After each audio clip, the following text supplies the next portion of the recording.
Buenas tardes, buenas noches. Bienvenidos a otro más de nuestros forums que tenemos desde noviembre del 2011.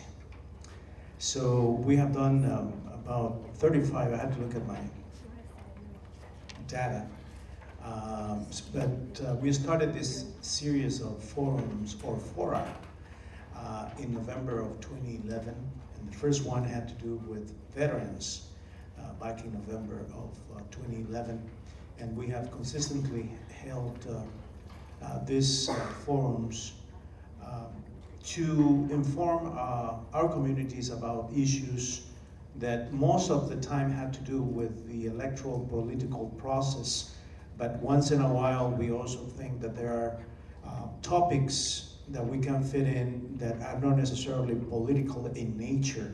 Although if you ask me, I will say anything and everything is political because it's about power. And so, but we'll leave that aside. That tonight's forum is a forum that we have been doing for the last 3 years, I think, on specific health-related issue, a specific issue of tonight. And on behalf of Miller Library, which has been hosting these forums here since 2011, like I said, MECHA, the student organization here on campus that has been active since 1971. MECHA stands for Movimiento Estudiantil Chicano de Aztlán. And so that organization has been also co-sponsor this joint venture with the Grand County Democratic Party. So I thank you on behalf of the forum. There are several faces that participate every month in the organization and selection of the topics. I just happen to be one of them, and my name is Macias. So on behalf of the forum committee, I welcome you and thank you for spending this afternoon, evening with us. I know you have a lot of important and fun things to do, but you chose to be here, and that's important not only to the effort that we are trying to do in our community as a forum committee, but also to the panelists who also took time of their busy schedules to share their knowledge, their expertise with all of us. Tonight's moderator, who in turn will introduce our guests, panelists, is Judy Macias. Judy is an alumni of Western New Mexico University from the School of Nursing. She has been working as an RN for the past 3 years, 2 of which were at the level of level 1 trauma ICU in El Paso, Texas. And the last year has been here at Gila Regional Medical Center in the ER department. So without further ado, let's welcome our moderator for this evening, Judy Macias.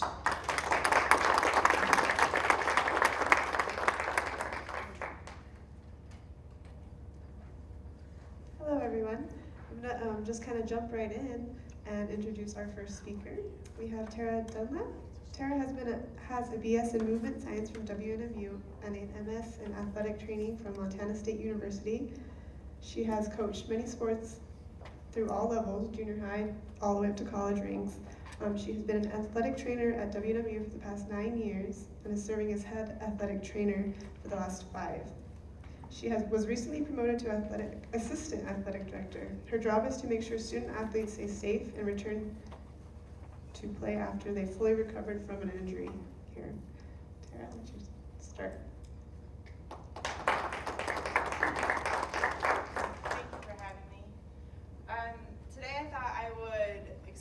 What a concussion is, as well as tell you what my job is and how we manage concussions here at Western.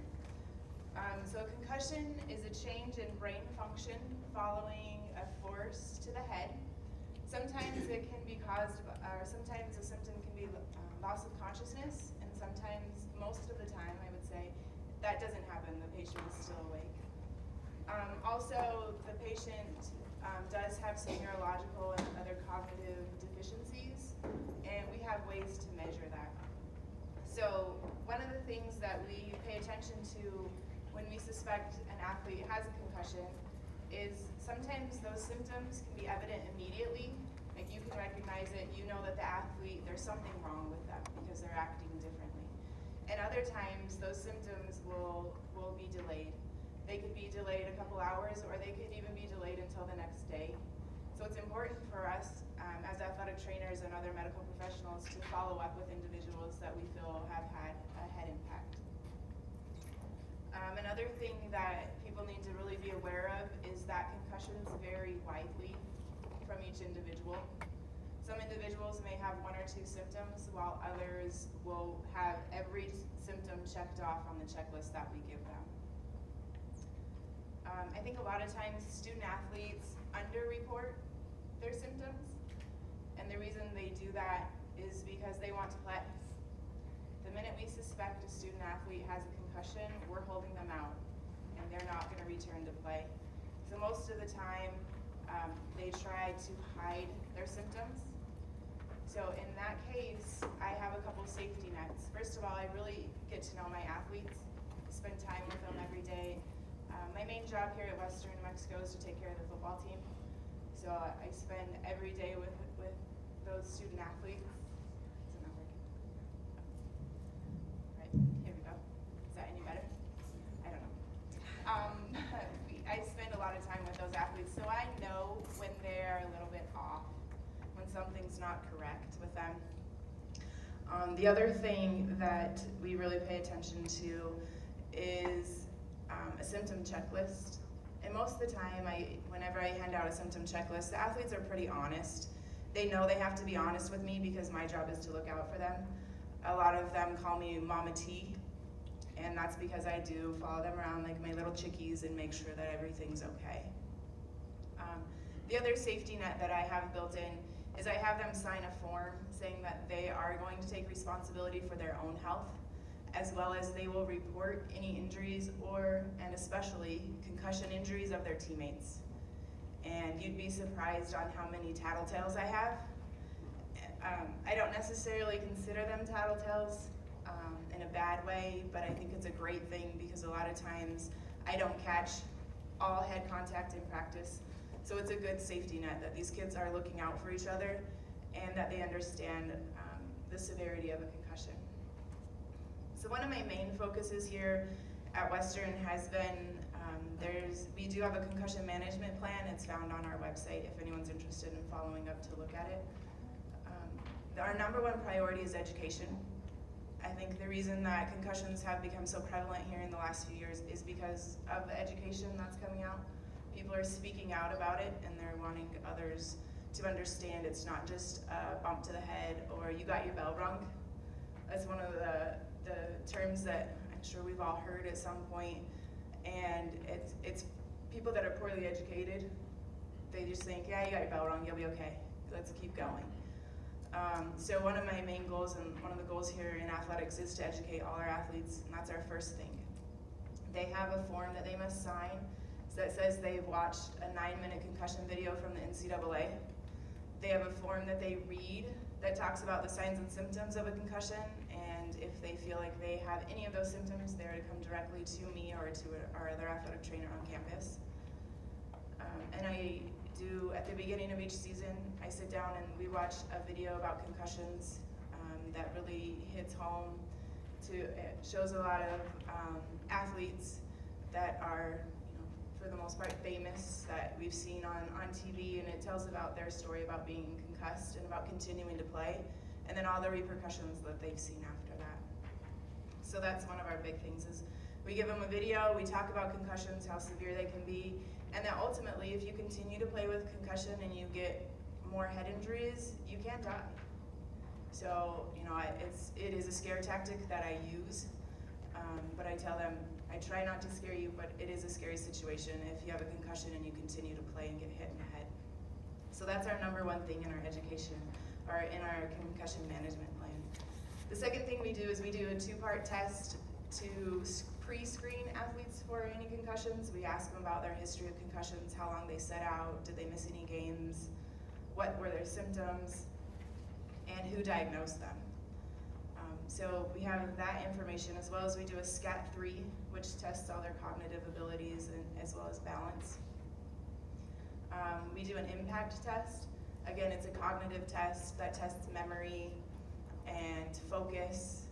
And then if we suspect a student athlete has sustained a concussion, we can come back to these baseline tests and make sure they're back to baseline before they return to play. So sometimes an athlete will come to me and say, I'm well, I don't have any symptoms. But then I can go back and give them these other 2 tests, and their balance is all over the place. They're falling down because they can't stand on one foot. Well, originally they could stand on one foot, eyes closed for 2 minutes, and it didn't affect them. Well, now they can't do that. So that tells me that their brain is not healed. So we do have a lot of fail-safes in helping these athletes return to play when it is safe for them. The other thing too, the third thing that we do in our plan is we recognize and diagnose concussions. So one of the things that we do, we have to be aware of the signs and symptoms of it, and so I'd like to share those with you today. Some signs and symptoms of concussion are headache, nausea, vomiting. I mean, those are the easy ones that we can detect. Sensitivity to light and noise. A lot of times we get athletes that's their main symptom. I've had an athlete who constantly blinks and could never open his eyes until he had sunglasses on. So that was an interesting symptom for me. Another thing that we need to pay attention to is the athlete feeling foggy or slowed down. Do they forget events? Do they understand what happened before, what happened after the concussion? Do they seem nervous or irritable? So those are signs and symptoms that we need to look for. Once we've diagnosed a concussion, we go into our concussion management plan where we return them to activity. We make sure we notify their coach, we notify their professors, and we make sure that they are ready to return to the classroom. So that's an important thing, is that we stay in contact with professors so that professors understand they're not going to perform to their best. And maybe those professors can allow them to take tests or do homework later, at a later time. And then the last thing we do is we have a 5-day return to play after they're symptom-free. So just because they come and tell me they're symptom-free doesn't mean they're ready to go. We gradually progress them into activity so that they can, so that we do understand that they are completely healed and that brain has had time to rest and recover. The last thing I wanted to share with you is just this concussion timeline. The first time anybody wore a helmet in football was in 1893, and that was just a leather helmet. So I'm sure you've seen what those look like, and they're not going to protect you a whole lot. Football players didn't start wearing helmets until 1939. I thought that was kind of an interesting piece of information. And they did not wear mouth guards or have a chin strap on those helmets until 1973. So in all honesty, that wasn't very long ago. So we've come quite a long ways. Also related to that, their helmets weren't certified by anybody, so anybody could have made that helmet. They weren't certified until 1975 as being safe. And those helmets are still being conditioned, and more safety features are built into them. Right now, I've seen some stuff come across my email lately. There were no real long-term studies about concussions until 1999. So if you think about that, again, that wasn't very long ago. So I think that's why this education and all the good stuff about concussions is coming out, and people are being made more aware of it. And right now they're working on limiting contact in sports such as lacrosse, soccer, and football. And in the Ivy League schools, the research has shown that it's made a big deal in limiting that contact and how many concussions have come across. Just for a quick last note, this last year I looked at my data today, we had 24 concussions across the board. And so it was a bad year for us as far as sports went. But it was a bad year as far as injuries went, just in general, and we're not real sure why, but they have studies out there, and we're part of a data list study where we send our information so that we can be part of the process and how to change things and how to keep athletes safe. So, and that's all I have, so thank you for your time today. Thank you, Terra. So my input is kind of biased because I am in the medical field, and I don't really see them until after they get from them. So I think that's pretty cool how she said educating. I think that's super important. Like, you know, people don't know anything really. I mean, Google nowadays kind of tells you everything, but that's not always right. And I think educating students is like amazing nowadays. And even just simple stuff, what to look out for and everything. I was gonna have a question for you. On average, how long do you guys require the athlete to recover on like a mild concussion? What's the usual time frame for recovery? It can last anywhere from a week to 4 to 5 weeks. So generally, it's 1 to 2 weeks is how long they generally will sit out. Okay, cool. Well, thank you very much, Terra. Next, we have Mike McMillan, Operations Officer, Athletic Trainer of Southwest Bone and Joint Institute. Mike is a native of Silver City and has been nationally certified as an athletic trainer since 1991. Mike currently serves on the NMAA Sports Medicine Advisory Committee and is a member of the New Mexico Athletic Trainers Practice Board. Mike is currently employed with Southwest Bone and Joint Institute as the Operations Officer and Athletic Trainer.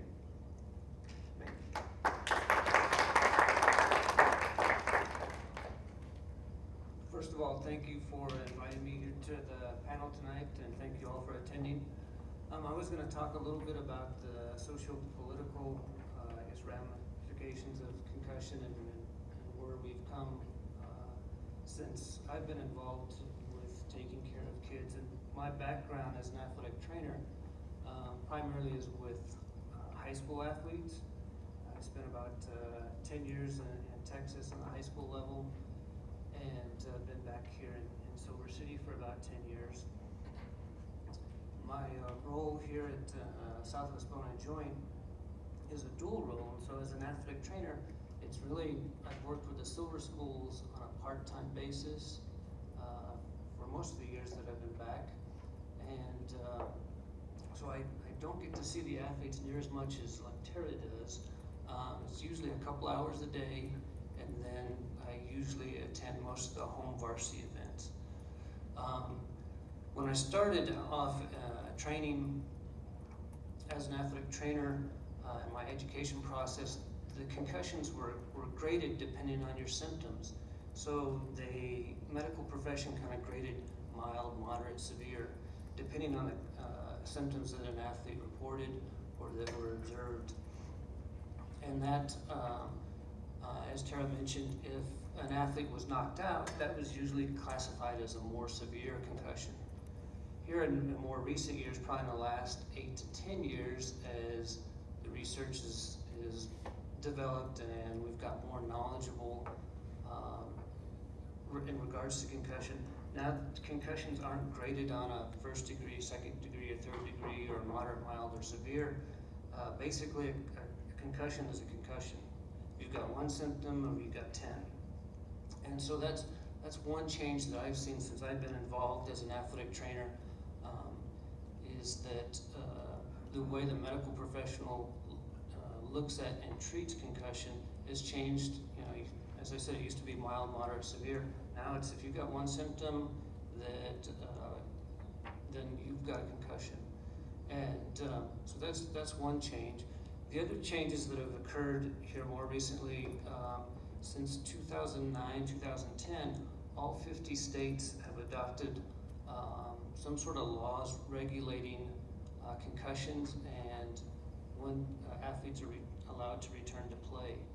Here in New Mexico, there was the first law was 2010. It was Senator Michael Sanchez introduced a bill that was in effect up until this last legislative session, and that law applied only to middle school and high school athletes in New Mexico, and it basically said that the athlete, if they exhibited any signs of a concussion, that they were to be held out of activity for 1 week.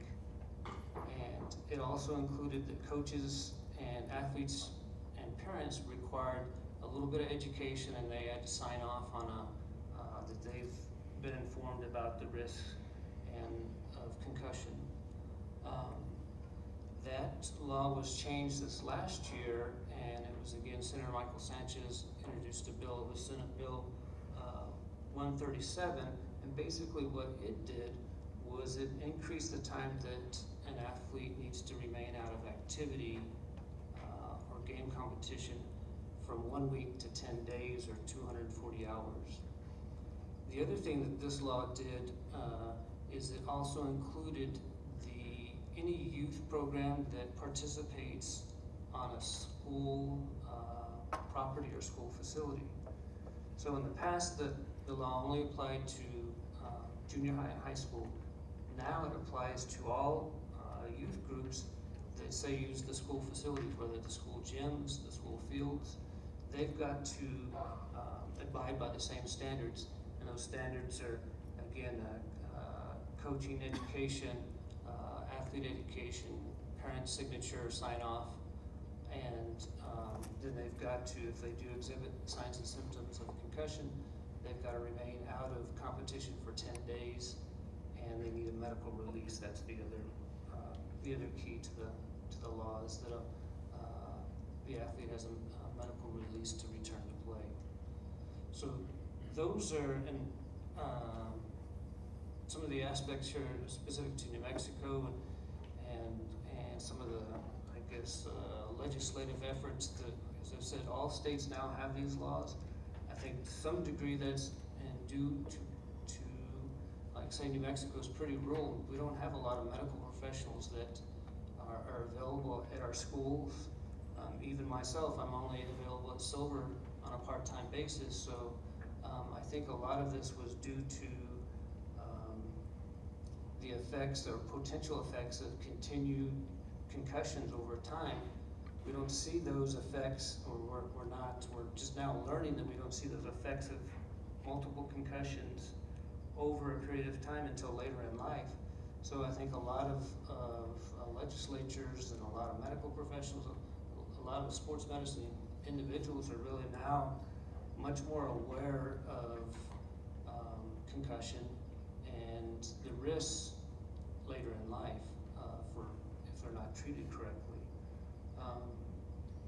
The other thing I'd like to add is kind of a little bit to what Terra spoke to, is sometimes it is very easy to tell when an athlete's had a concussion, and other times it's very difficult to tell because, as you mentioned, the athletes, they want to continue playing, and so most of the time, especially if they're in a game, they've got a lot of adrenaline going on, they're really hyped up. The last thing they want to do is come out of the game and report that, oh, I don't feel good, I've got a headache, I'm lightheaded, I'm dizzy. And so sometimes it can be very difficult because unlike other injuries, usually you don't see any swelling. There's not a test you can do like you can on the knee to see if the ligament's been torn. You could even take them to the hospital and have an MRI done, and they can't tell you if that athlete has sustained a concussion. So it's sometimes very difficult to tell if an athlete has had a concussion, and it makes it difficult at times. You really have to pull them aside, question them, and a lot of times too, their symptoms don't develop for a period of time, so that makes it even more difficult in some cases to diagnose a concussion. But as Terra mentioned, it's pulling them aside. I do perform a SCAT 2 or SCAT 3 evaluation. A lot of it's based on symptoms. I think there's 22 symptoms in that, 24, something like that, symptoms that the athletes report on. And that's what I use in the evaluation and return to play. Is we want to see those symptoms decrease over time. We want to see fewer symptoms and less severe. And then the other aspects of that are balance. There's some cognitive memory function. And so we use those as tools. I use those as tools to help guide me and the athletes return to play. The other thing that's important that I think we've discovered as a medical community is once the athlete's symptom-free, that's when we can start the return to activity process. But we just don't throw them right back into full participation. A lot of times, just like any other injury, you kind of gradually work back into full activity, and the same thing is done now with concussion. First they got to be symptom-free for a full day, then they can do 15 minutes of light exercise. Usually I put them on an exercise bike for about 15 minutes. The next day they can do some jogging for 15 minutes. Then they get into a non-contact practice, and then finally a full contact practice. And so it's got to be a gradual return to play process for the athletes when they're returning. And every step along the way, it's one full day or 24 hours, so you can't do multiple steps in one day. And you're monitoring their symptoms as you go along. If the athlete starts to have symptoms, you pull them back and they repeat the step again. Another thing that's key is it's symptom-free without medication. And so that's something that I stress with the athletes and the parents is, okay, we can start you back in your progression as soon as you're symptom-free, and the athlete thinks, well, I'll take a couple Tylenol, I'll be symptom-free pretty quick. Well, that's not the case. They can't be taking any medication like Tylenol or ibuprofen to try and mask their symptoms, and I think that was probably something an issue earlier on, and it's probably still an issue from time to time, but the athlete cannot be on medications and so they don't have symptoms during this return to play progression. I think a lot of the different sporting organizations as well are modifying rules, as Terra said. Football's modified rules. I looked at soccer; they're banning heading for kids younger than 10 in some of their programs, and I think a lot of the sports are really paying attention to making rule changes and to better protect the athletes. Like you were saying, the diagnosing a concussion, even in the medical field when a patient is brought to us, it's kind of hard because we don't want to scan and give radiation to every patient that hits their head. We don't know severity, which you were talking about. The mild, there's no longer a mild, moderate, or severe. It's just kind of a concussion or not. It's weird how there's like laws now that weren't there in place. Now, do you feel like over time have you seen that assessing and like treatment of concussions in the field has improved? I think it's definitely improved, like really all of medicine, has improved as we learn more. I think probably the concussion is one of the more difficult ones, just because you can't like in a knee you can replace a knee, you can replace or repair a ligament. In the brain, you've only got one brain, and that's one thing I think that we're learning. Is unfortunately we don't learn it until after the athlete has passed and CTE and they're now I think developing some tests. There's some blood tests that are I think hopeful in trying to do a blood test that can give markers that say, yep, this person's had a concussion. So I think the medical field is definitely improved in the way they're treating, and they're continuing to learn more about how to treat concussions and diagnose them, because it can be difficult. Well, thank you very much, Mike. I appreciate it.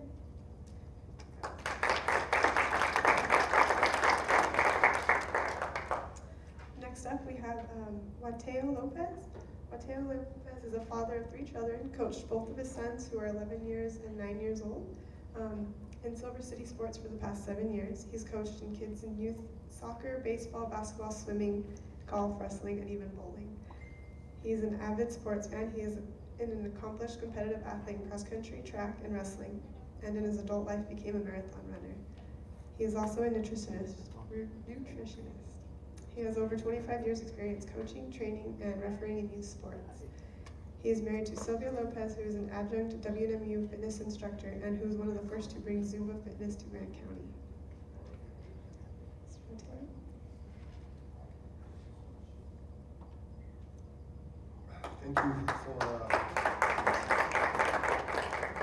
Thank you to Western and to the faculty and students for inviting me to present today and to participate, to all who showed up to learn more about brain injury and trauma and injuries in sports.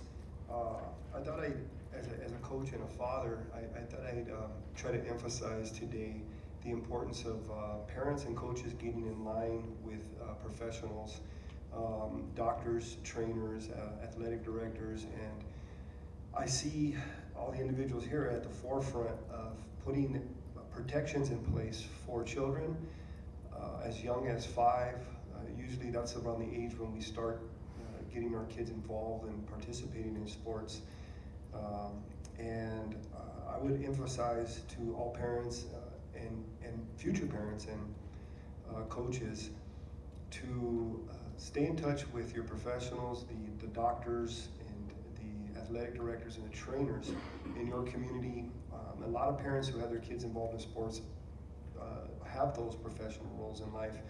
And if you know that, I advise you, out of concern for your own child, and if you're a coach for your team, to consult with those parents and ask them questions, and then also bring them on as part of your team, as I would say, to help protect your children. Concussions are, we know that they're dangerous. There was a movie that came out this last year with Will Smith called Concussion. And that movie made a deep impact on the culture of our country. It brought to light some things that a lot of people kind of knew about, but after they saw the movie, touched them so deeply that they may have started considering taking their children out of sports, full contact sports. My father was one of them. My father played football in the 60s and 70s, and he was a victim of concussions, several, and to the point where I remember him telling me that after one game, he was sitting in the locker room holding his equipment in his hand, not knowing where he was at, and his teammates had to help him take his gear off, walk him out to my grandma, and he didn't know who his mom was, or my mom, his girlfriend at the time, and he didn't know where he was at, and they had to take him home, and he slept it off, which at that time they told him to do. His coach told him, just go home and sleep it off, and we'll see you back tomorrow for practice. And when he woke up in the morning, he was still buzzed a little bit, but he started recognizing his family, and that happened to him, he said, about 4 or 5 times. And at that time there was no regulation in football. He was making full-on diving tackles, which they called spearing, or he called it rocketing. That's what they called it on his team. And he would put his head first, dive head first into the person to tackle him. And he played with a helmet, as Terra mentioned, it had one bar and just a basic strap, and it didn't have the big solid pads inside the helmet at the time. So my father he suffered from concussions, and later on in life, as Mike was mentioning, it showed in his levels of irritability. It showed in his inability to handle loud noises, his eyesight. I know today, my father's 65 years old, and I know today that he's still suffering from those injuries when he was a young man and he played football. As we grew up, my father put us in football, and we were from a boxing and football family. My grandfather was a boxer, he was a paratrooper, he was a football player, and there was another man in our family who suffered from concussions. In the war, at that time, they didn't know that veterans also suffer from concussive blasts. That is part of the PTSD diagnosis, that for the rest of their life, they suffer from being in areas with loud noises, from bombs, from grenades, from even just shooting the guns. And they suffer, that's part of their diagnosis from PTSD. It's concussive blast syndrome, I believe is what they call it. So my grandfather suffered from that, and at one point in time, my father started thinking about, what am I gonna do to my sons? Am I gonna put them through this also? So I played 1 year of football, and then he discovered soccer. And here's where we get into parents, the level of the culture changing. How do we change the culture of combativeness, or offering up our children in sports that are high contact sports where there's a high level of injuries?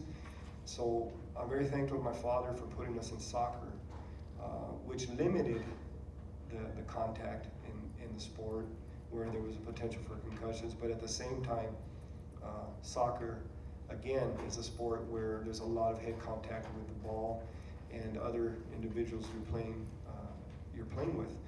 So this is where I encourage parents to think about what you are going to put your children, what kind of sport are you going to put your children in, and then what are you going to do to learn more about head injuries and head trauma, and then possibly refrain from putting your children in sports where that's possible. So we start changing the culture in our country by educating and having parents make better decisions, having coaches on the front lines of watching their players, paying attention to what their kids are exposed to on that team, and then taking steps to protect them if they do suffer from head injury. A lot of training is happening now with coaches where they're teaching us, and we're developing clinics to teach coaches to look out for what signs are there when concussions happen, or head injuries or trauma. And we're encouraged as coaches, and we encourage other coaches to take that child out of the game and hold them out of play. That's very hard for a coach to do, especially if it's a star player, a kid who's scoring goals, a kid who's at the forefront of your team, who's a leader, and who is in the spotlight. It's very hard for a coach to say, take that child and put him on the sidelines, because most oftentimes those kids play full games, and they take the brunt of the injuries in the games. So this is where a parent would step in and say, I don't want my child to play anymore. He suffered from an injury, and it's okay if we lose this game. And that's where we get back into changing the culture of winning all the time, or dominating in a sport, or making sure that our stats in terms of our record stays high. We're learning as a family in this culture, in athletics, to pull children or star players out of the way and take a loss if necessary. We're learning to protect kids in that way, and all the way into college level, we have things in place like our coaches, athletic directors, and that are watching for those things. And it takes wisdom and strength and courage to be able to say, all right, you can't play. Even though we might lose the game, you can't play. And in the movie Concussion, it showed that. It showed how hard it was to go against the culture of the National Football League, to go against the culture of power, control, and dominance through sports. And it's going to take some time, but I see a bright light and bright future in our path, because we're having these types of discussions, and we're training professionals and coaches and parents to be aware and look out for danger, and look out for trauma that happens, that we can prevent for future safety. And we want to have individuals and parents and leaders that are people that be able to grow up in a healthy environment with a level of well-being that they can function without having to deal with injuries and trauma for their entire life. So it starts when they're very young, and parents and coaches protecting children, little ones. A couple things that I do as a coach is, when I train kids in soccer, I teach them to protect their bodies in ways that are going to deflect. Say, for instance, if they're going to head a ball that's coming really high or in a fast direction, I teach them how to head the ball so it deflects and it goes in a different direction, so it's not head on. I teach them not to put their head in first, to use their body first, to use their arms and their shoulders, and to protect their head. We teach them how to fall and tumble so that their head doesn't hit the ground. Those are things that I learned as an athlete, to protecting myself, and then as a coach later on in other sports, learning how to protect myself and then also children that I coach. So I would just say, educate yourselves, be aware, and then consult with professionals who have training and education in this area. And don't be afraid to ask questions and learn more from them. And then have them talk to your kids and warn them also, because a lot of times kids won't listen to their parents. So if you have another person, a teacher, an educator who shares knowledge and wisdom with them, that kid might be more willing to learn how to protect themselves and their own health. So thank you so much.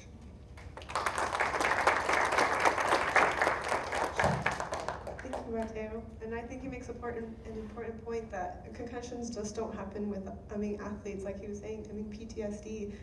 Concussions range from anywhere from like infants all the way up to older adults. And older adults have sometimes a higher risk of having more complications because of the medications they're taking. So, just being aware and being able to notice, and just helping family members. I know when my mom hits her head, I'm like, oh my God, are you okay? Because I've seen like the worst of the worst, and I freak out. But it's nice to know that you know the signs and symptoms, and you know what to look out for. I mean, unfortunately, you can't really diagnose it all the time, but just to be aware of what's going on. Hueteotl, do you feel like you have to kind of let parents know? Do you educate parents a lot on the fact that you might have to pull their child from? Because I feel like parents nowadays are super competitive and very aggressive sometimes. Yeah, I do. We have parent meetings before the season starts, and I give those kind of warnings. But I let them know up front that it may happen, and if there's a disagreement with it, just come to me and I'll explain it. But it is hard because we have a lot of different personalities, and especially a lot of fathers who are tough guys to the point where they're willing, they really don't care, and if you try to educate them, they still don't care because that tough guy thing is there. So we try our best, and the last and final say, I think, is always with the coach. So. Good, well, I'm glad. Thank you very much. Next up, we have Mark Coleman, the Director of Athletics here at Western New Mexico University. Mark Coleman has a bachelor's degree in sociology from St. Lawrence University. He has been in college athletics for 32 years now. He was an assistant basketball coach for 11 years, 8 years at the University of Pittsburgh, head basketball coach at Judy University for 8 years, head basketball coach at WNMU for 10 years, and director of athletics at WNMU for 5 years.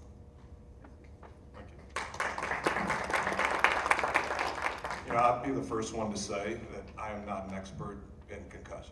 And I wasn't as a coach, I'm not as an administrator, which is why I lean on Terra tremendously. Just because, as everyone knows, you can't learn enough to be in my position and help the student athletes as someone like Terra can, who's in the medical profession. So my ego's not big enough to say, Terra, you're not doing the right thing, we need to put that athlete back on the field.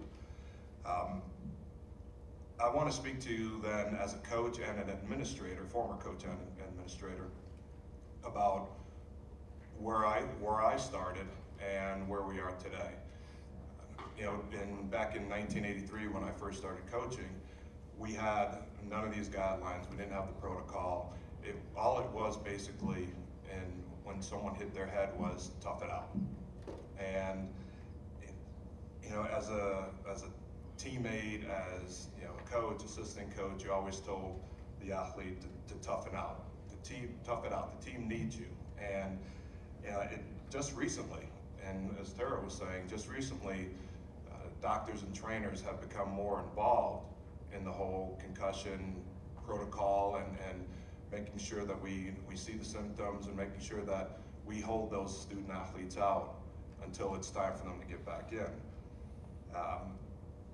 It's become such a serious issue. Obviously, we talked about the movie, which I haven't seen yet, but two of the people who probably brought this to the forefront in the NFL were the two guys that committed suicide, Dave Duerson and Junior Seau. And in checking for a CTE, as Mike mentioned, I'm sure some of you people know a little bit about it, as I know, again, a little bit about it, that you can only check for CTE once the person is dead, and you can examine their brain. So those two people, those two players, former players, shot themselves in the chest so that they could have their brains examined. And you know, Dave Duerson, who I did know a little bit about, that in the movie Concussion, that he was a big part of the story, was the first one to do it, and told his wife basically to make sure that his brain went to the NFL brain bank so that they could check it, because he was having a lot of the symptoms that Terra and Mike talked about, with blurred vision, headaches, memory loss, problems spelling, you know, common words, pain on the left side of his brain, and couldn't remember how to get places. Sometimes I think I might have concussions, but because I have a lot of those symptoms. But those were things that, you know, Dave unfortunately was experiencing, and made sure that it was examined, because it was something that he was living with, and through obviously the pain of the NFL, he was stuck with all of these problems later in life. You know, when I was coaching, someone hit their head again. They didn't sit out for a day usually. Possibly they'd sit out for that day, the rest of that day, but they were back playing the next day because, again, in 1983, we didn't know that much about concussions. And as Terra said, it's basically a minimum of a week. So we are getting to know more about it, but obviously we still have a lot more to go, a long ways to go. The student athlete at times who needs to sit out can, and this is obviously more in college than what he was just speaking about in youth sports, but you could lose your position on the team, you could lose your scholarship, you lose your friends and teammates. If you didn't toughen it out, and if you didn't participate, those were things that were at stake.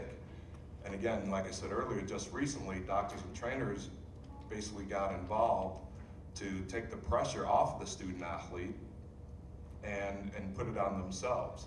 And with someone like Terra holding out the student athlete, you know, it takes away the shame of not participating. It takes away, you know, the worry of them losing their scholarship because they're not participating. And, you know, just someone giving them more of an education, again, as he just spoke about, more education to the student athlete and knowing more about it, and Terra spoke about it, and seeing the video, that it gave them an opportunity to learn more about, you know, what could happen to them later in life, and you know, not on this day, but maybe 20 years down the road, what your life is going to be like. It's not foolproof, obviously, and again, Terra and everyone's mentioned it so far, we have a long ways to go, and we need to continue to educate ourselves, and coaches need to educate themselves, and parents, and obviously the medical profession will continue to do that.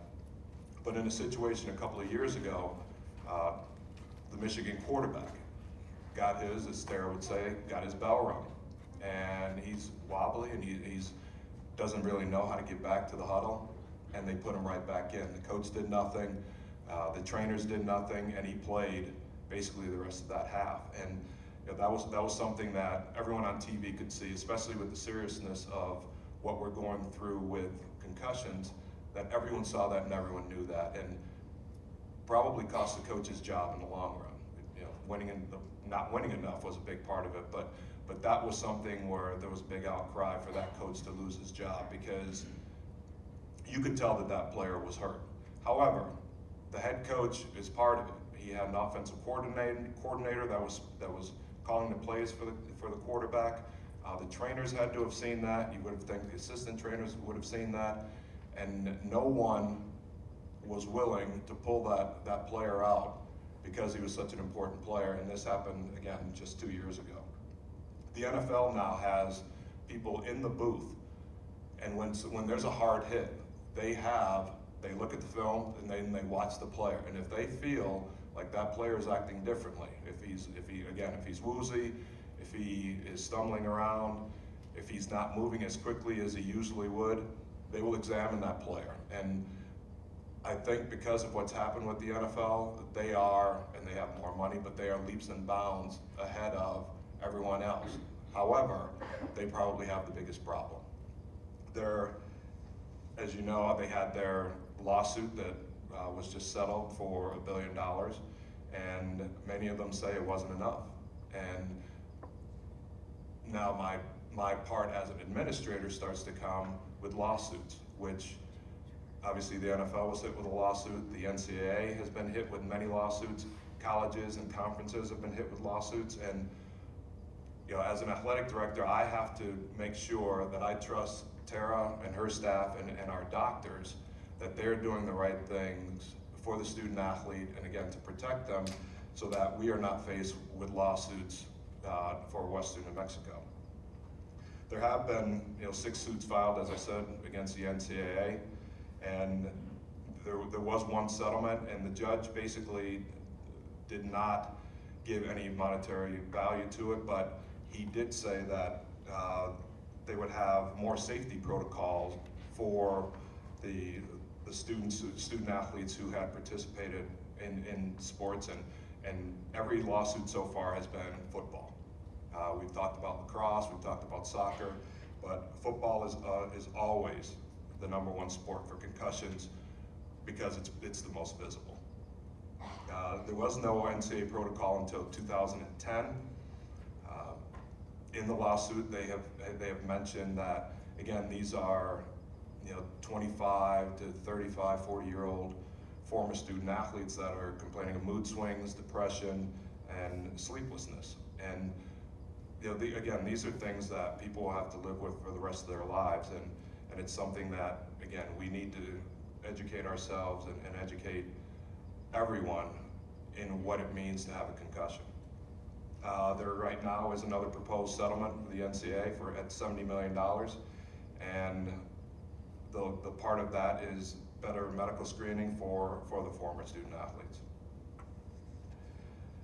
The one thing in conclusion that I will say is a lot of times student athletes don't know how many concussions they've actually had. And you have a basketball player or a football player that's just fooling around with his friends, and they're playing a pickup basketball game where they're running routes and they're playing defense on each other, and they hit their head. Our student athletes aren't going to come to Terra in the summer and say, Terra, I think I may have a concussion. They're probably just going to suck it up, and if it happens in the summer, they're not going to be around probably any medical professionals. And so not knowing how many concussions there really are is very important, because if they end up having 2 or 3 as a student athlete, they may have had 2 or 3 just in a pickup basketball game. So that's something that's very important, and as long as we continue to educate ourselves and make sure that we're following protocol, make sure that we're listening to our doctors and trainers, things will get better, but we still have a long ways to go. Thank you. Thank you, Mark. I have the brain is kind of a permanent thing. If you break a bone, you can replace it, like someone said, you can, cut it off or whatever, but the brain is a permanent thing, and usually when there is an injury to the brain, it usually is permanent. Usually so they do recover to a certain extent. There are some amazing stories where 2 people do come out of comas and stuff like that, but once there are hits, it does take time to recover and stuff like that. I was going to ask you, Mark, when players are no longer part of the team due to medical conditions, do you allow them to still be part of the team? Because I know some of them are afraid to, like you said, miss out on their friends and stuff. Are they allowed to train still, or how do you guys do that here? It really depends on the coach and what the coach wants to do, and we don't have anything as an athletic department where we say you must keep this player on. They don't lose their scholarship, and they can't lose their scholarship to injury, so that's something that they're allowed to keep. A lot of coaches will have them as managers or help as assistant coaches, and that's, especially here because we are short on staff, that's something that's favorable for a coach to have someone else who actually knows what's going on and knows the system. So a lot of coaches try to do that. Some student athletes, to be honest with you, don't want to do that because they don't want the shame of not being around. And probably more likely than not, especially in this day and age, their teammates would rather have them around. So that's just something that they end up fighting with at times. But we don't have anything as a department, but we'd love to have them around. Cool, so there are options. Yes, wonderful. definitely. Thank you. All right, next up we have Dr. Miguel Narvaez. He's the Chair, Allied Health Associate Professor in Kinesiology. Dr. Narvaez obtained his doctoral degree in biomechanics from Michigan State University. His research interests include concussions in children, practicing contact sports, injury mechanisms in martial arts, fitness field testing in martial arts, community-based and service learning experiences. Dr. Narvaez. I'm going to be talking about concussions from the academic perspective. We're always looking at how to improve performance, also how to make it safe and extend the competitive life of athletes. So basically, we focus a lot on safety. Safety in the sense of equipment, safety in the sense of techniques that are used by the athletes, and also about the preventive measures that lead to competition that makes that athlete being able to extend that competitive life and also be safe. So when we're looking at from the academic perspective and looking at injuries, we classify sports depending on the type of contact they experience. So as you mentioned already, there's going to be contact sports where there's direct physical contact with the participants. And of course, we're going to have to expect a higher risk of injuries because of that specific contact. However, other sports that we consider non-contact, where there's no physical contact within participants, are also at risk for those athletes to get a concussion. We don't think much about it, but gymnastics, you do a tumbling, you fail, you fall, and then you end up hitting your head. Think about those think about those pole vaulters also. They jump, they miss the mat, then they're hitting their heads, right? Even ballet dancers, they do a bad jump or a bad hold, they end up hitting themselves. So here we have to be thinking about concussion. Of course, there's much participants and much more publicity about football or soccer, but we also have to be aware that there's a risk of concussions in any sport. Any physical activity, there's always going to be a risk of concussion. How severe? Well, it all depends on how often these interactions or these impacts occur. So these are things that we quantify. How much time is a person at risk of suffering a concussion? How much time they play? How much time they practice? Right? So these are things that we have to be aware of. If you have a kid that only goes into a jump, it's 10 seconds of exposure, 10 jumps in a competition, and that's the amount of exposure. However, if you compare that, the number of concussions occurring in this kind of athletes, they will find to be in a lower numbers. But when you start looking at football or soccer players, they're playing almost an hour or an hour and a half, and that is increasing the chances for getting a concussion. Also, we have to understand that there's going to be a risk based on the position that these players play. If you think about a quarterback, they're the target in the field, right? So they're going to be receiving a lot of hits. Same thing with running backs or even linemen. We don't think much about linemen, but every play, they're the first ones that are hitting their heads in that first contact with players. So then you start creating a study of how the positions affect exposure of athletes to concussions. Same thing with soccer. It happened to be that the goalies are the ones that have the highest incidence of concussions, and when you think about it, they're the ones that really interact the least in the whole game.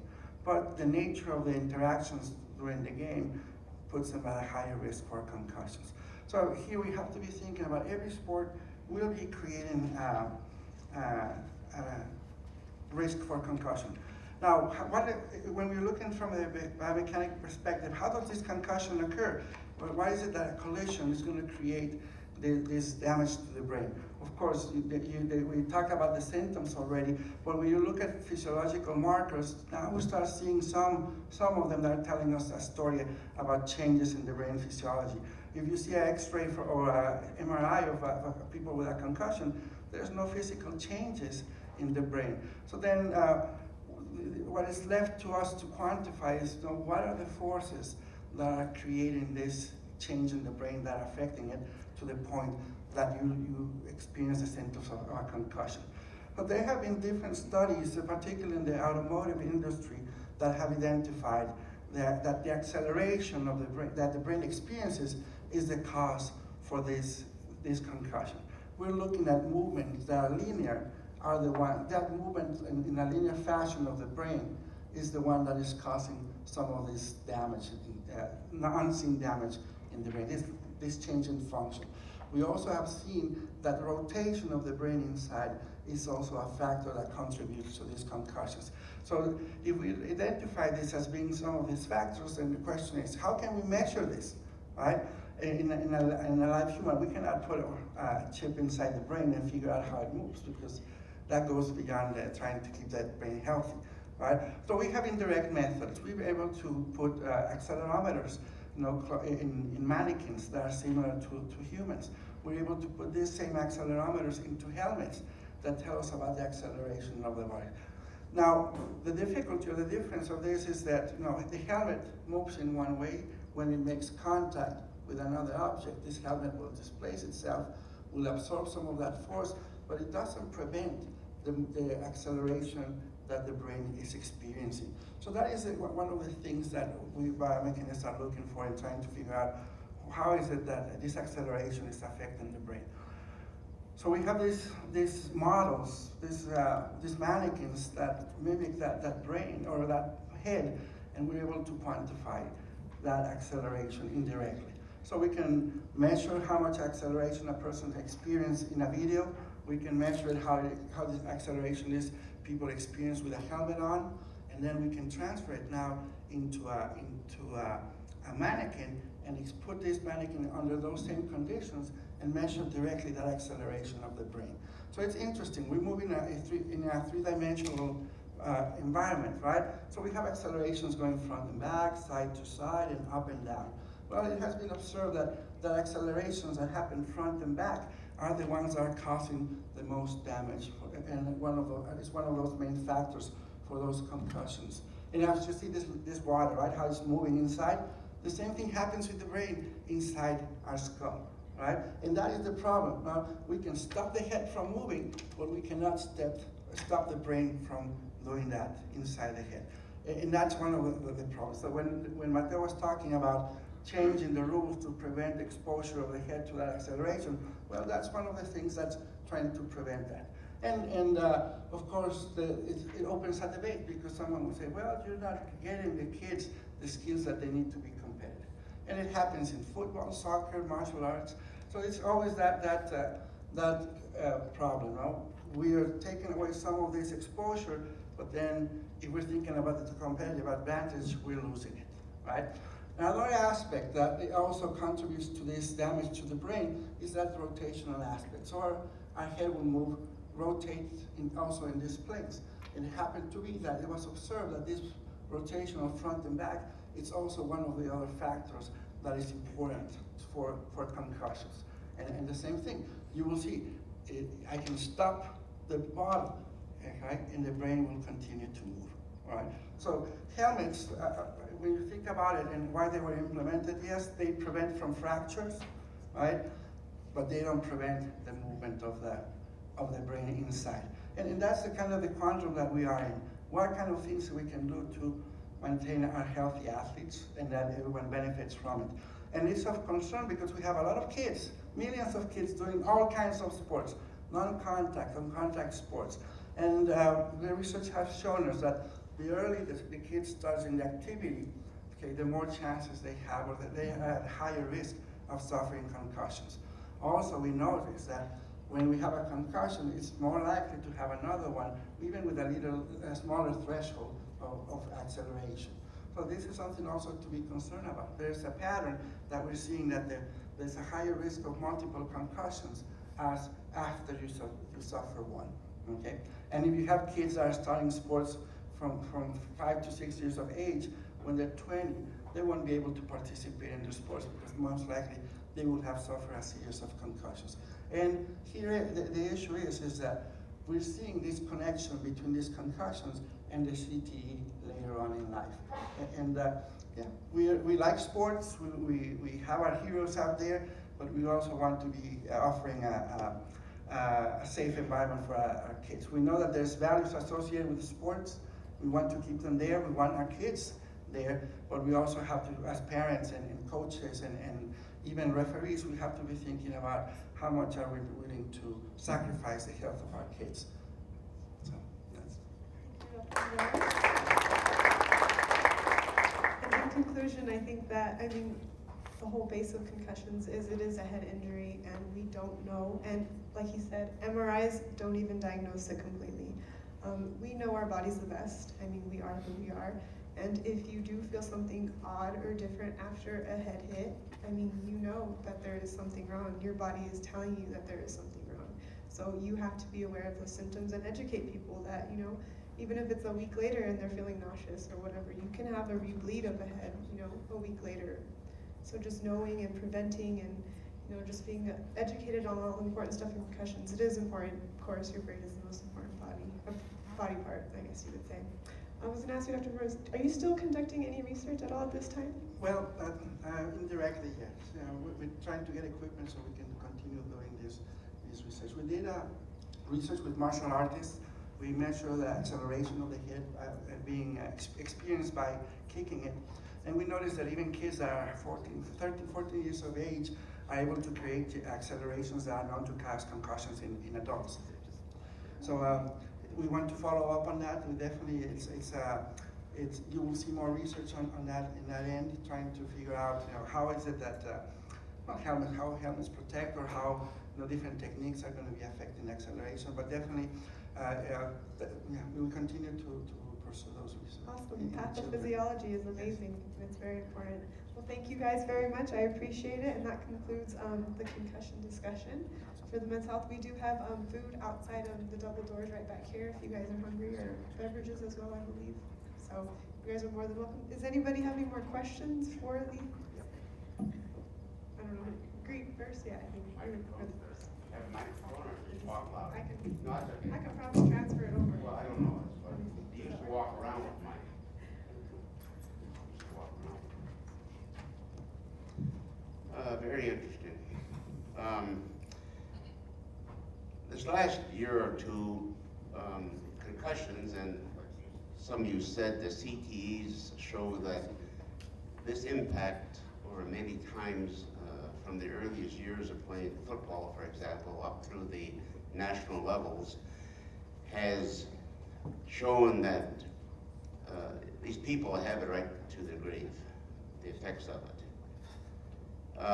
This last year, or the year before, I don't remember what, but it made the national news. There were some groups that were trying to push for the abolition of football entirely from our society. Obviously, this probably will never come to fruition for a seriously long period of time unless there is more improvement. Now, while this will not be done, it may cause a national debate, who knows? But still, and Mark Coleman, you had mentioned we have a long ways to go yet. So if anybody wants to sort of venture and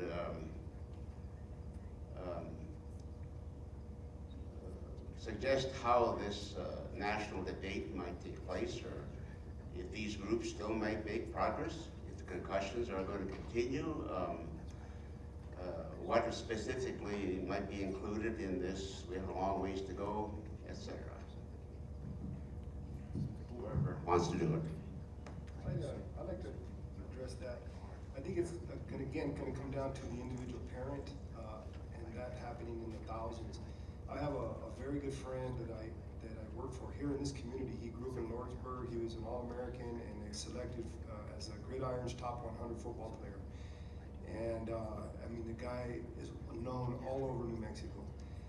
He had his son in youth football here for 2 years. In the second year, his son, I guess genes or proper coaching from him, was one of the best players in youth football, and his son got hit in the head and knocked out on the field. And he ran onto the field, and the coaches said, he'll be okay, give him a few minutes and we'll put him back in. His dad said no, and that was the last time he put the gear back on. His own father pulled him out of the sport because his father remembers and still to this day suffers from the brain injuries, being one of the best football players around.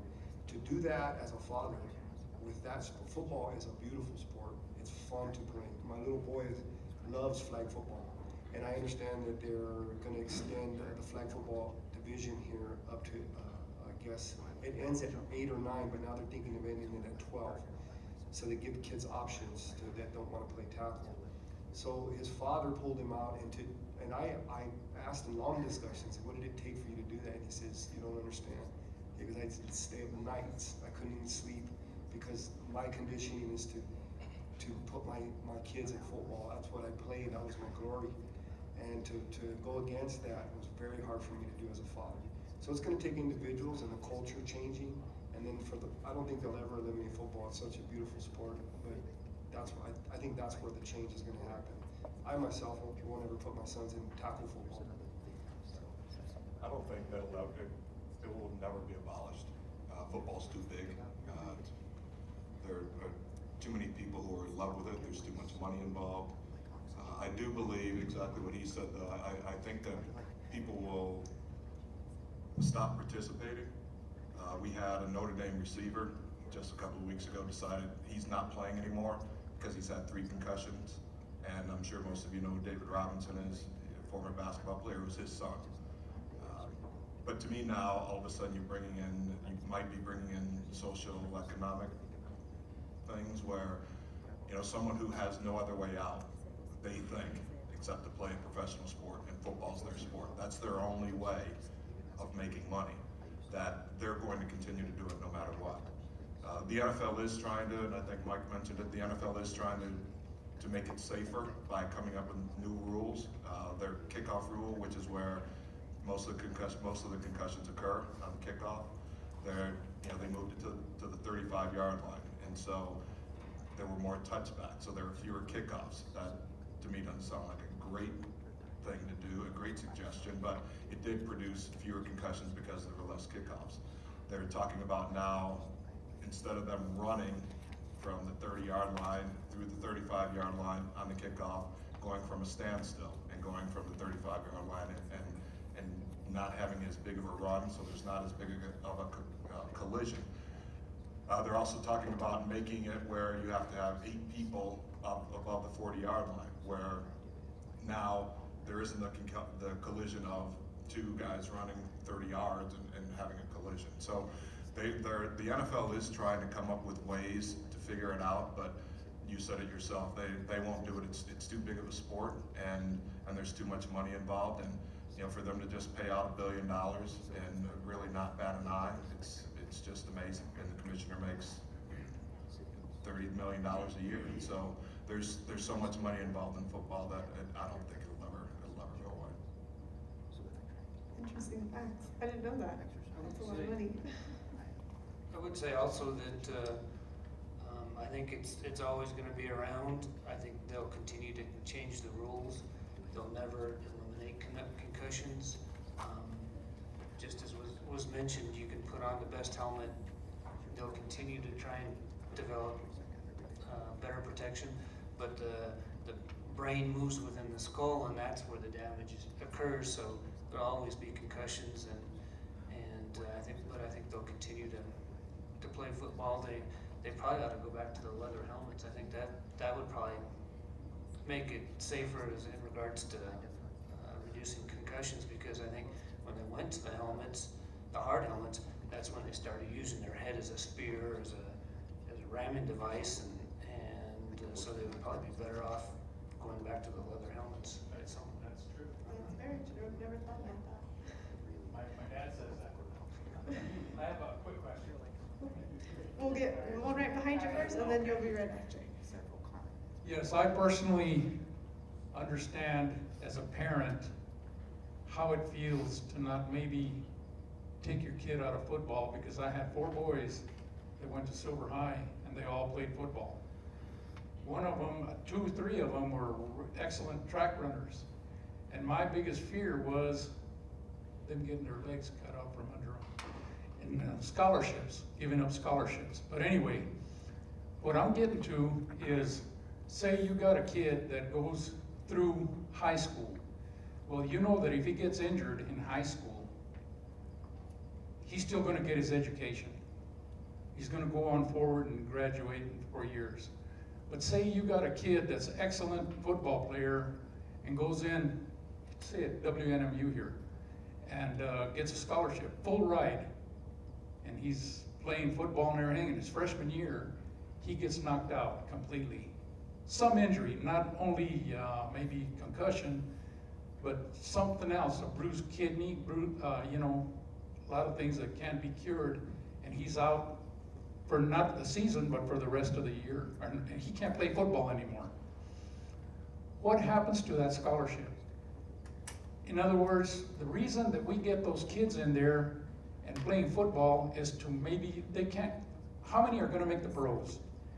So here you got them in there, they're getting their education through playing football and for their future. Do they lose completely out on everything, or does this scholarship go on for 4 years and they can graduate and get their degree? Yes, they cannot lose their scholarship from injury. An injury, if you sprain your ankle and you decide not to play, then you can lose your scholarship. Oh. But if you are not capable of playing, and Terra will talk probably a little bit more about it, if you are not capable of playing, you cannot lose your scholarship because of it. So if you're capable and you've just had an injury, then yes, you can lose your scholarship. But if you are basically incapacitated, Yeah. you will not lose your scholarship. And that's not just WNMU, that's basically an NCAA rule. That's good to know. Thank you very much. Terra, did you want to say? No, I don't think we've ever had anybody be incapacitated like that. We do, I know my microphone's not working, so I'll talk a little louder. We do get kids with injuries that have to sit out a season, and they're still allowed to keep that scholarship and carry it on to the next season where they may be eligible to play. And if they're not, you know, they still work with me, they still work with the PT, they still see our team docs, and you know, we do the best we can to make sure that they're physically healthy as well as mentally healthy, so that they do keep their scholarship and continue their education, because that's why we recruit, and those are the numbers that the NCAA likes to see, is that we make sure that these kids that we bring in do graduate. That's our main concern, you know, is to where you send them to school as a parent, you want them to get their education. That's where. Education is very important, I'm sure, to everyone here, so it's a good thing that we don't take away scholarships from injured players.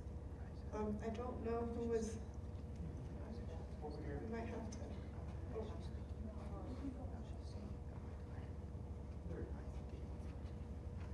Just a quick question. Mr. Lopez mentioned that a father saw his son get concussed and he pulled him, didn't play anymore after that. And then Mr. Coleman, somebody had 3 concussions and he quit playing on his own. Our son is concussed. We've been dealing with it for almost a year now. When is, and this is high school, when is 1 concussion, 2 concussions, 3 concussions? How many can you have before the school system or the state says no more playing for this kid? I think that's for Michael. Right now, that would be up to their physician. Right now, there's no state law that says, you know, after 2 or 3, you're done. And that's, I think, one thing that's maybe unique about concussions too is they're all a little bit different. And some people can have 1 concussion and have a lot of symptoms that last a long time. Others can have 2 or 3, and you know, their symptoms only last a couple days or a week at a time. So at this time, there's no state, or that I'm aware of any school rules that say after so many concussions you're done. It would be relying on your physician to advise you or make those kind of rules or recommendations. How does the college handle that? We have our team doc decide, as well as since I've been at Western, I've only had 1 student athlete that's had multiple concussions, almost back to back. And yes, they were cleared. I believe a concussion was in December, totally cleared. Symptoms only lasted a couple days. We got her through. She returned to play almost 2 weeks later, once she was totally symptom-free, and we made sure things were good. And then her second game back, which was 2 weeks later, she sustained another concussion. So after that, because I already knew her history and I had everything documented, and that's an important piece, we held her out for 2 months, and she had to go see a neuro person in order to get cleared. She got cleared almost a year to the date from her first concussion. She sustained her 3rd one. After that, we didn't allow her back into play, and she had to go back and see several different doctors in order to get tested to play. It was more my choice because it's my liability. I'm the one that has to say okay and sign off, as well as my team physician, that we just went ahead and held her out. Her neurological doctor said that she could return to play the last week in her senior games, And we decided as a team, as well as with that athlete, that she wouldn't see the court because we felt that she had a possibility. Now, had she played maybe volleyball or tennis, there wouldn't have been that possibility, but because she did play basketball and her luck now, I mean, we didn't allow her to play. So we do protect the athletes the best we can. And I do, especially, like I told you, they call me Mama T because I am their parent. What would I want someone else, how would I want them to treat my kid? And so that's how I treat them, what I allow them to play. So can I ask, what kind of training are coaches required to have to be able to make sure their children are safe? I mean, is there anything out there that like requires coaches to learn all this stuff that we're here learning voluntarily, but you know, when are coaches going to be asked to learn this? I guess that's for the coach to. Well, the training that coaches do go through in soccer or baseball really doesn't have it, but I know that in soccer and wrestling, that the coach, if you want to be a coach, you have to go through a process of learning what it takes to look out for certain things, but there's no specific targeting on concussions, which it should be, because yeah, that's where it gets down to that level, and it's moving in that direction though. It needs to move quick. They're focusing primarily on the rules and then the referees, because in wrestling, say for instance, we used to be able to pick somebody up and take them up in the air and slam them. Now you can't do that. You can't even pick them up off the ground. You have to turn the corner and dump them. And we used to be able to figure for the head and pull and arch and pull the head this way so the neck bends to get a pin. You can't do that no more. So there's the rule change and then the referee. So we got to get it down to the coaching more so with concussions specifically. And I think that soccer is one of the few sports that does have training, and you have to have basically, it's not a license, but Certification. Certification. It's a 1 hour certification. Right, and that's, I'm not even sure that's for every state. There are some states that are starting to do that for football, but it's few and far between. And I'm sorry, I'm taking up time, but another thing that really must change is that we have the coach, we have an assistant coach, and then we have a coach and 6 assistant coaches. Those assistant coaches are there, and the head coach usually isn't, and they don't have the training. They're the ones that are putting the kids back in after plays. You know, ours was a concussion during the first game last year, and then 2 more concussions during 100% practice, full pads at practice. You know, that doesn't make any sense. NFL doesn't go on 100% practice. So things need to change. It's unfortunate, and even in the medical field, when someone has something like that, we rely on family members, because doctors only go based on presentation and lab, like facts. And I mean, if the results don't show anything serious or significant, which there might be, they won't do anything about it. Well, yeah, and kids are stubborn. Kids want to play, so you don't always get it. So we rely on family. Family is the key. So you guys have to just keep pushing, and you guys know what's best. And there are family members that know, obviously, their family members better than anybody does. So, I mean, if you feel, I would just push and strive. We're just out here trying to be proactive and help the teachers and Yeah. stuff like that. And I'm just thankful to all of you for coming and talking about it, because I don't think parents really know, how serious it is or what's watched.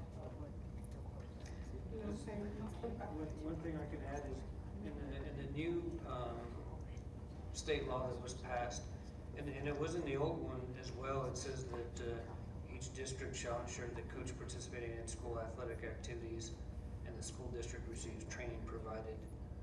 And that's provided by the New Mexico Activities Association.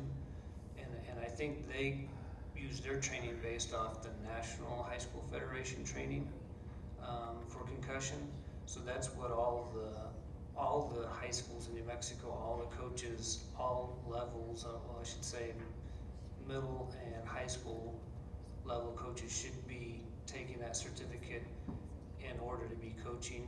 And then now, since this law also includes the youth groups, those coaches that are coaching the youth group should also have that same training, but I think the NMAA does not oversee the youth groups. It would be the New Mexico Department of Health is supposed to outline the training that they're supposed to receive. When did that? This was this last legislative session, and I want to say that the law took effect either in, if it didn't take effect in May, I think it's July 1 that it takes effect. And it's Senate Bill 137. You can, if you want the New Mexico legislature website, you can reference it there. We have one more comment from Dr. Narvaez, and then one more question, and two more questions, and we'll wrap it up. I just want to invite parents and grandparents to go into the practices, observe practices. That's where many of the concussions happen. Now, we see the game and then it happens because of the game, but this is the place where these concussions are underreported. This is the place where we may not have the right people directing the activities for our kids. So this is where you parents have to be vigilant. You have to go there and see what's going on. Be looking at the practices. Even with hydration, that's another issue, particularly here in this area. But we need to be looking at the coaches are really taking care of our kids in practice. Statistically, that's where most of the accidents are going to happen. Lack of interest or attention of the part of the kids. They may be fatigued. They're not even wearing the whole protection because it's practice, right? What's going to happen, right? So it's very important that we vigilant. Quickly, you two, your hearts are in the right place. Unfortunately, there are parents whose hearts aren't in the right place, and whether they're just dropping them off at football practice and not knowing what's going on, or the kid comes home, or they see him hit his head, or they see he's woozy, and no, get back. Coach said you're okay. Get back in there. Parents have to really take care of their own kids. We had other players telling him to get out. We had the coaches telling him to get back in. So it's all water under the bridge, but what we want to do is find a way to help educate parents, about the effects, because it's been a full year that our son has been suffering, with these migraines and mood swings and depression and just a lot of different things that happen that I never would have thought would happen from a concussion until I've been having to deal with all this stuff. So Education is important, very important, especially from family. We have one more, and then I am a mother of a Western student, and as all parents of students, they want for their children to accomplish their education. And being here at Western, a lot of these panelists, I wanted to know, is there a policy that Western has as far as when an athlete suffers a concussion, that the instructors, professors are to be notified, or how do you tell them, and what action is taken there after, because my son did suffer a concussion, and what he told me is that things were even though he would walk normal and everything, that he saw everything really slow motion, and speaking, he thought he was speaking slow motion, etc. And he suffered all those other symptoms of a concussion. But, it didn't seem like he got very much of a break in class, maybe just for 2 or 3 days, but he had these symptoms for at least a couple of weeks. So I needed to know just how much time and how do the instructors work with the students and the coaches in that regard. So since I work here at Western and I take care of the student athletes, we send out a concussion letter to every professor that student athlete has. And we send them symptoms, what the student athlete may feel, how long symptoms may last. And we ask those professors to help the student athlete in regards to give them extra time for tests, give them extra time for homework and projects. But part of it's the student athlete's responsibility to talk to their professors as well. If the student athlete, I feel like they shouldn't be going to class, I'll send a note to the professor saying the student athlete will not go to class. They will contact you to make up assignments. They will get notes from their peers. So it's a joint effort between me, or my assistant and the student athlete and the professors. If these symptoms last longer than a week or 2 weeks, I always copy our faculty athletic rep. So if a professor is not working with a student athlete, our faculty athletic rep will step in and help us deal with that situation. Also, any concussion symptoms lasting beyond about 2 weeks, where the student athlete feels that they cannot continue doing their homework or participating in class, we go see the advising center or special needs center, and we have them send out notes to the professors as well, and we have them do their homework with tutors and get that extended time where the special needs department is administering homework or tests, so that the student athlete is getting the extra time and the extra help that they need. So, and that's the policy that we've had, that we've put into place within the last 5 years. And as far as I know, we haven't ever had a professor not work with a student athlete. The only time they may not have worked with the student athlete initially is because the student athlete didn't take it upon themselves to ask for extra time. They just assumed it was my job to take care of it. So that's been a big thing with me and our athletics department and our coaches, is making sure that the student athlete takes the responsibility to ask for extra time. These professors see the letter, and you're right, a week or two later they still may be having symptoms, but the student athlete's not communicating either with me or with the professor, and so they're being set aside, and it's just assumed that they're well.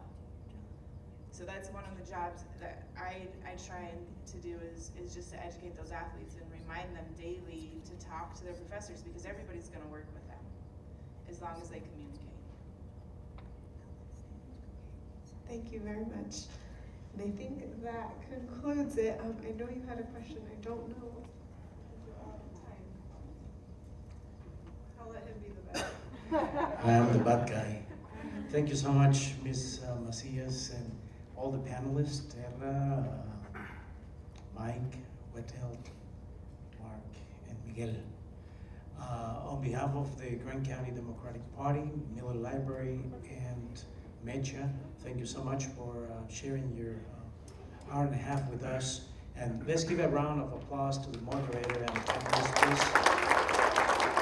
On behalf of everybody who works on this, thank you so much. And thank you, Frances Vasquez, the chairwoman of the Grand County Democratic Party, for holding this together, along with another great woman, Dr. Gila Ortego, who both of them, from their ends, what they do, make possible that the committee gets together and they whip us around so we can work on this on these forums. There's a whole bunch of people who work on this behind the scenes, and I thank all of them for being so helpful. You can continue the discussion. I'm sure the panelists will hang around. We have some goodies over there, so enjoy it. Continue the conversation with them, and we hope to see you and your families and your children next month. And our next forum is always the third Thursday of each month that we hold these public forums. Thank you so much. Have a good night.